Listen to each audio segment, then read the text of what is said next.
আজকে খুবই সুন্দর একটা হলুদের জন্য দাওয়াত মেকআপ লুক করব। চাইলেই এই মেকআপ লুকটা যারা ব্রাইড আছেন তারাও করতে পারবেন, জাস্ট হেয়ারটাকে স্টাইল করে বেঁধে নিলেই হবে। তো আজকে যা যা মেকআপ প্রোডাক্ট আমি ইউজ করব সবগুলোই থাকবে এভারলির থেকে। তো প্রথমেই আমি এভারলির প্রাইমারটা ইউজ করে নিয়েছি। আর বাজেটের ভিতরে এভারলির ফাউন্ডেশনটা খুবই ভালো একটা ম্যাট ফুল কভারেজ ফাউন্ডেশন। এভারলির কম্প্যাক্ট পাউডারটা ইউজ করে নিয়েছি আর একটু কভারেজের জন্য। অফ ক্যামেরাতে আমি এভারলির লুজ পাউডারটা দিয়ে বেসটাকে সেট করে নিয়েছিলাম। প্রত্যেকটা স্টেপ দেখাতে গেলে ভিডিও খুবই বড় হয়ে যায়, তাই আমি কিছু স্টেপ অফ ক্যামেরাতে করে নেই।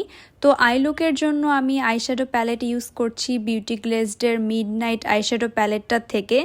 খুবই সহজে একটা আই লুক করেছিলাম। ব্লাশ ইউজ করেছি আই ম্যাজিকের ব্লাশ প্যালেটটা থেকে।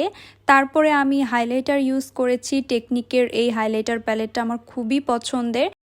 তো এটা ছিল আমার ফাইনাল মেকআপ লুক। জানি না আমি ভিডিওতে কেমন বোঝা যাচ্ছে, সামনাসামনি মেকআপটা খুবই ফ্ললেস লাগতেছিল, ফিল্টারি লুক দিচ্ছিল।